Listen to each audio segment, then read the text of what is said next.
Good morning, everyone. Welcome back. Thank you for joining me once again this morning. Click that like button so others can find us. Let's go. I'm going to call today's video Partnership in the Gospel, and it comes from Philippians chapter 1, verse 5. I wonder if you've ever been in a conversation where it's really not a conversation. You're sitting there trying to speak, but the other person just keeps talking, and there's no room for you to share or say anything. And so you can barely get a word in there. And you're present, yes, but you're not heard. And sometimes I wonder if that's how some of us treat community. We show up, sure, but we're not really there. We talk, but we don't connect. It feels very one sided. We think we're close, but really we're just kind of orbiting each other, but we're never next to each other.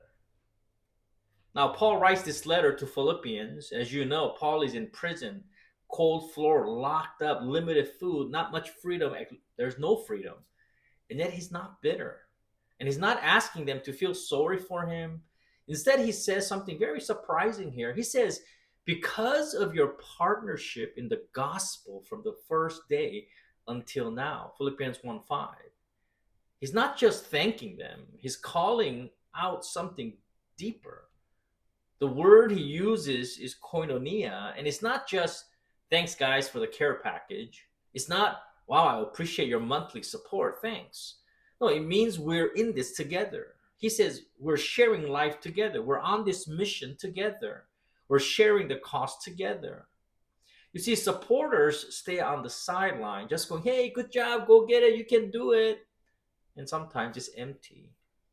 Partners get in the game, they get into the trenches and they dig together. They may not be out there in the field with them, but they're praying together, and they're sharing life together, they're sharing encouragement together, but not just, hey, you can do it, but they really want to be there with them, but they just can't, so they use other means. And that's what real koinonia looks like. It's messy, it's sacrificial. It says what happens to you matters to me. Your wins are my wins. Your wounds are my wounds. And here's the problem. The problem in the world that we live in is that this world likes the idea about community without the cost. Show up when it works, text when it's easy, keep it light, don't ask about my personal life. But that's not the church. That's convenience dressed up as connection.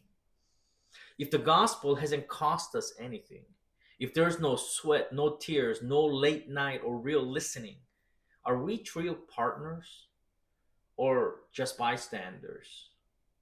And if you're tired of shallow, surface level talks, you don't have to overcomplicate it. Just start small. Pray for someone every day this week and then tell them later, I prayed for you. Join the group you've been dodging and ask a friend how they're really doing, and be okay with silence while they think. Because this isn't about adding more church events to your calendar. It's about choosing people, brothers and sisters, over comfort, mission over mood, real over easy.